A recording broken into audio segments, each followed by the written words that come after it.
This story opens in Seattle, Washington, at Vigilance Technologies, where our main character, Charlie Kramer, is working late on a bird-like drone in his office. A patrolling night security guard opens the door and says sympathetically, "Another late one, Mr. Kramer," and tells Charlie to take it easy. The next day, at a social gathering inside the company, a visual presentation of the drones is shown. These drones are armed with both anti-personnel and anti-vehicle capabilities. Given the name Watchbird, the drone has proven itself as the most flexible and effective weapon in America's arsenal. After the presentation, the CEO of Vigilance Technologies, Randolph Ludwin, walks on stage to give a speech. In his speech, Ludwin says their reason to be here tonight is to honor the man who made Watchbird possible, who was Charlie, and with maybe a tip of that to the genius who hired him. When Charlie first came to him with the idea for Watchbird, Ludwin was skeptical. 2.5 pounds of tin floating around out in the desert, kicking butt and taking names was unimaginable to him, but Ludwin believed Charlie was onto something.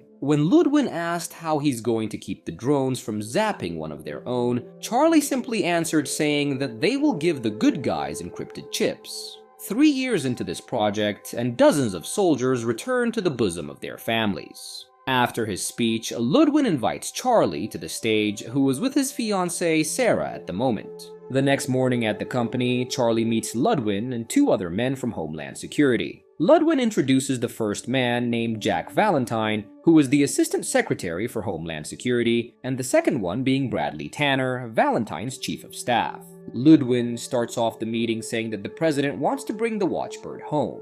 Confused, Charlie asks why, as he thought everyone was happy with the program. Valentine assures him they are, and says they would like to extend the security that Watchbird provides to all Americans, not just their troops.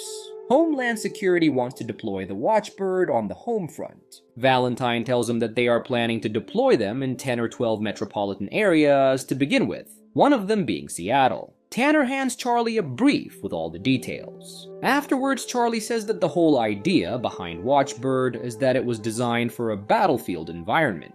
Valentine explains that the war they're fighting doesn't respect borders, that they're fighting an enemy who thinks nothing of killing innocent civilians. Charlie tries reminding them that in Iraq and Afghanistan, they equipped the coalition troops with chips to be out of target from the Watchbird, and that they couldn't possibly use that strategy domestically. Valentine confirms his idea and says that Ludwin has shared with him the findings of Charlie's research, indicating that it might be probable to implement it domestically. Valentine points out from the documents he has that Charlie theorizes the Watchbird could be programmed to distinguish between criminal intent and the legal use of force. He states that Homeland Security has looked at this along with the key congressional chairs and the President of the United States himself, meaning that Charlie is duty-bound to cooperate, so he hesitantly accepts with a nod. At his house, Charlie tells them they're in a process of refinement. They're trying to reduce its margin of error, and he doesn't think that they're there yet.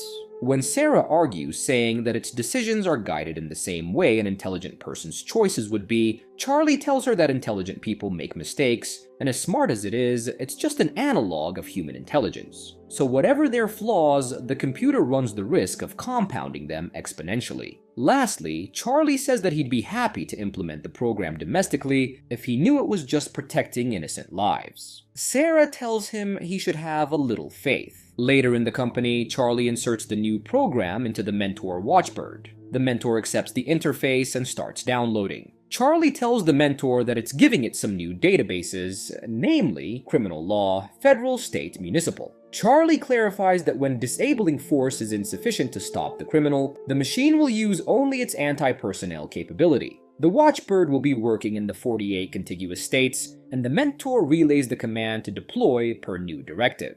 In the next scene, some Hispanic youths are just hanging out suddenly, a drive-by shooting ensues. One of the Watchbird drones immediately shows up and stuns the shooter. As the shooter gets up to fire again, the Watchbird strikes once more, this time instantly killing him. Back at the company, Ludwin tells Charlie that so far, 16 Watchbirds opened fire and accumulated only 2 deaths. Charlie, though, isn't happy with the results and thinks the president praising them has something to do with his sagging poll numbers. Ludwin tries convincing him, saying that they are standing on the brink of greatness. Charlie replies saying that it's only as long as their little experiment goes off without a hitch. Ludwin states that the Watchbird is a little gun-shy, saying that they still had a lot of preventable homicides in those 12 trial cities. But Charlie states firmly that the Watchbird's response was never going to be 100%, because it has got to be able to access the assailant, which is not always possible. Charlie asks Ludwin if the reason he's pushing him this much is because of Valentine.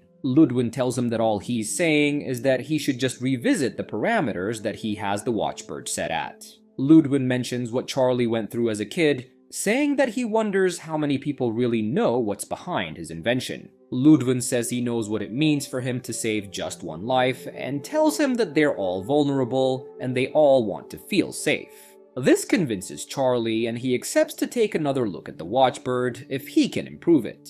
An old wealthy man is on the phone arguing with a colleague when his beautiful young wife brings him a drink and tells him she made him some lunch. Before he eats it, a Watchbird comes flying and stuns the woman. Moments later, Ludwin calls Charlie to his office, saying they have a problem. Detective Ratcliffe is in the office giving them a briefing about the 25-year-old woman who got nearly killed by the Watchbird out of the blue while she was sitting in her own apartment.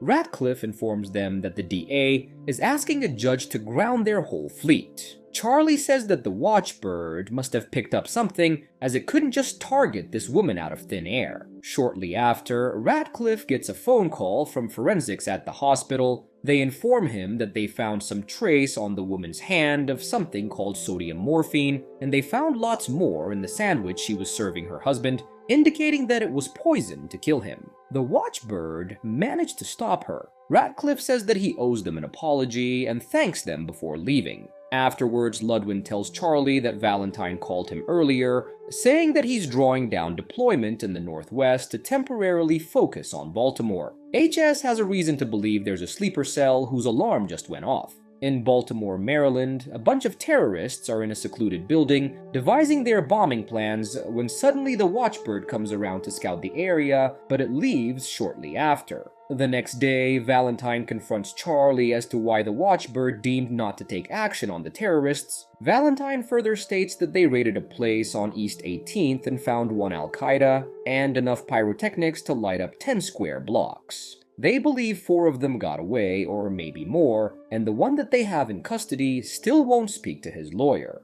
Ludwin sides with Charlie, saying that even a machine as sophisticated as this one can't be expected to replace human judgment. When Valentine says they want it to do what it was designed for, Charlie gets up and leaves, maddened. After that, Valentine suggests Ludwin put someone more cooperative in charge of the Watchbird's control. But Ludwin says that he can turn them on and off, but beyond that, the system was designed for a single unified control, and that control is Charlie. When Valentine keeps insisting on his suggestions, Ludwin tells him that even if they could find somebody smart enough to take over, the Watchbird relies specifically on Charlie. That there is a synaptic discourse between them, his brain array is embedded in the technology. Later in the evening, Charlie is taking a walk outside with Sarah, where they're once again arguing about the Watchbird, when suddenly a mugger shows up out of nowhere. The mugger holds them at gunpoint and takes their wallet before shooting Sarah in the stomach and running away. Surprisingly, there were no Watchbirds to prevent the crime from happening, and Sarah dies moments later. Back at the company, Charlie begins to make adjustments to the Watchbird because of his fiance's sudden murder, and so he lowers Watchbird's threshold for response to murderous intent. The mentor distributes the modifications. Later that night, the police are trying to negotiate with a guy holding a woman hostage. A police sniper is pointing at the guy while he is stepping out of the house, holding a gun to her head. Shortly after, 2 Watchbirds show up and they shoot down the guy and the police sniper, instantly killing them. The incident reaches the media, where in a news report, a lady states that Homeland Security's automated predator seems hell-bent on zapping anyone with the intent to kill. Furious, Ludwin calls Charlie to his office and instructs him to explain what's going on. He says they had 39 deaths in the past 24 hours, which are mostly cops and civilians. Charlie says that's what they wanted, what he and Valentine were pressing for. Charlie holds them responsible for this course correction. Ludwin says that Homeland Security is getting pressured to shut them down. He tells Charlie that he stuck by him from the beginning when everyone thought his idea was a crock, and if Watchbird goes down, the company goes down as well. Charlie declares it to be a programming glitch, saying that one word to the mentor will get all the others the message. Nevertheless, Ludwin says that he's going to have to restore the original program. Just then, while looking at some documents, Charlie discovers that all the Watchbirds were pulled out of Western Seattle the day his fiancée died. He doesn't find it a coincidence that Sarah got killed in a random shooting in a part of the city that the Watchbirds have been steered clear off.